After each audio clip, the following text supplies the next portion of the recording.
పెన్షన్దారులకు ప్రతి నెల మొదటి తారీఖు నాడు 5,000 కోట్ల రూపాయలు జీతభత్యాలకు ఈరోజు మనం కేటాయిస్తున్నాము, నిధులు విడుదల చేస్తున్నాం. సరిగ్గా 7 నెలలు మనం మహాలక్ష్మి గాని, గృహజ్యోతి గాని, రాజీవ్ ఆరోగ్యశ్రీ గాని ఇట్లా వివిధ ఖాతాలకు వివిధ మన 6 గ్యారెంటీలలో అమలు చేసిన 5 గ్యారెంటీలకు ఇప్పటి వరకు 29,000 కోట్ల రూపాయలు మన ప్రభుత్వం ఖర్చు పెట్టింది.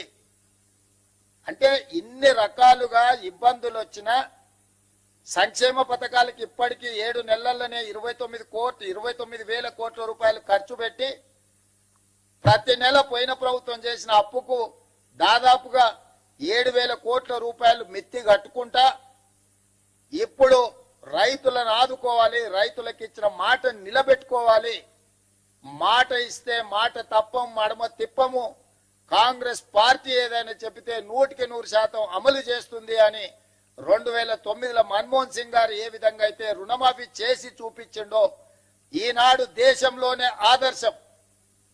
కొంతమంది ఎక్కడెక్కడి నుంచో వచ్చి ఒక ఆయన గుజరాత్ మోడల్ అంటాడు, ఇంకొక ఆయన ఇంకేదో మోడల్ అంటాడు. ఇవాళ ఈ దేశంలో ఉండే కోట్లాది మంది రైతులకు, రాజకీయ పార్టీలకు తెలంగాణ మోడల్ ఆదర్శంగా నిలబడబోతుంది.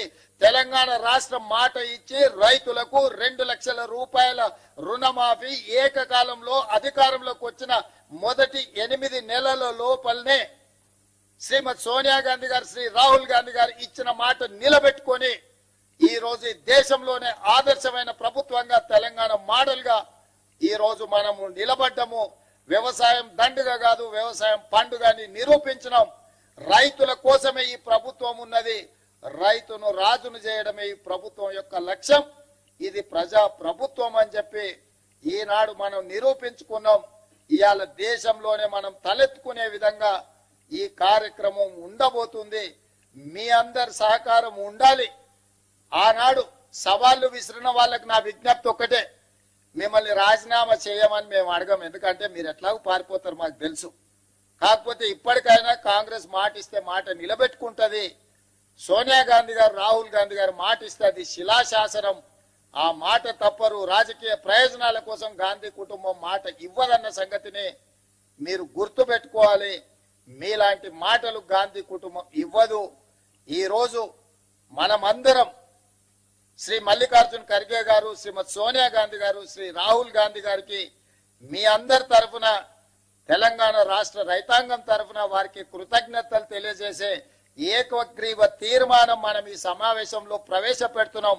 అందరు ఈ రైతు వేదికల దగ్గర ఉన్న వేలాది మంది రైతులు అందరూ కూడా పెద్ద ఎత్తున చప్పట్లతో వారికి అభినందనలు తెలియజేస్తూ, కృతజ్ఞతలు తెలియజేస్తూ తీర్మానం ప్రవేశపెడుతున్నాం. ఆ తీర్మానానికి అనుకూలంగా ఇక్కడున్న పెద్దలందరూ, అక్కడ రైతు వేదికలలో ఉన్న రైతులందరినీ కూడా ఆమోదించాల్సిందిగా, చప్పట్లు కొట్టాల్సిందిగా మీకందరికీ నేను విజ్ఞప్తి చేస్తున్నా. అదే విధంగా ఈ కార్యక్రమంలో పాల్గొన్న ఎమ్మెల్యేలు, ఎమ్మెల్సీలు, ఎంపీలు, ఈ కార్యక్రమంలో పాల్గొన్న వివిధ ప్రాంతాలలో మంత్రులకు కూడా నేను అభినందనలు తెలియజేస్తున్నా. ఈ కార్యక్రమాన్ని విస్తృత స్థాయిలో గ్రామాలలో గ్రామ సభలు పెట్టి ప్రజలకు చేరవేయండి. ఎవరికైనా అవగాహనలో లోపం ఉంటే కాంగ్రెస్ పార్టీ కార్యకర్తలు రైతులకు సహకరించి, రైతులను సమన్వయం చేసి బ్యాంకుల దగ్గరికి తీసుకెళ్లి వాళ్ళకు సహాయంగా ఉండి వాళ్ళ రుణమాఫీ జరిగే విధంగా మీరు ముందుకు వెళ్ళాలి అని చెప్పి మా సహచార శాసనసభ్యులకు, శాసన మండలి సభ్యులకు, పార్లమెంట్ సభ్యులకు నేను సూచన చేస్తున్నా. ఇంకొక మాట, ఎల్లయ్య గారు చెప్పినట్టుగా వారి సూచన మేరకు ఈ నెలాఖరులో శ్రీ రాహుల్ గాంధీ గారిని ఒక గొప్ప బహిరంగ సభ, అభినందన సభ, కృతజ్ఞత సభ వరంగల్లో ఏర్పాటు చేసుకుందాం. మీరందరూ లక్షలాదిగా తరలి వస్తామని చెప్పి మీరందరూ మాట ఇవ్వండి. మీ తరఫున 2-3 రోజుల్లోనే నేను, ఉప ముఖ్యమంత్రి గారు, ఇతర మంత్రివర్గ సహచరులు అందరం వెళ్లి రాహుల్ గాంధీ గారిని ప్రత్యేకంగా ఆహ్వానిస్తాం. ఏ వరంగల్ మైదానంలో, ఏ వరంగల్ గడ్డ మీద తెలంగాణ రైతాంగానికి మాట ఇచ్చినమో మాట నిలబెట్టుకున్న సందర్భంగా రాహుల్ గాంధీ గారిని ఆహ్వానించి మనం సంబరాలు చేసుకుందామని చెప్పి ఈ వేదిక ద్వారా రాష్ట్రంలో ఉన్న లక్షలాది మంది రైతులకు విజ్ఞప్తి చేస్తున్నా.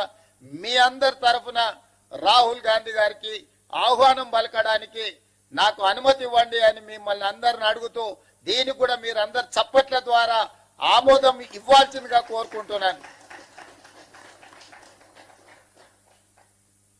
మీకు అందరికీ మనస్ఫూర్తిగా ధన్యవాదాలు, కృతజ్ఞతలు మిత్రులారా. అందరికీ నమస్కారం. ఈ బృహత్తర కార్యక్రమం, చారిత్రక కార్యక్రమం భారతదేశ రాజకీయాల్లో, తెలంగాణ రాజకీయ చరిత్రలో మన ప్రభుత్వానికి, మన ముఖ్యమంత్రి రేవంత్ రెడ్డి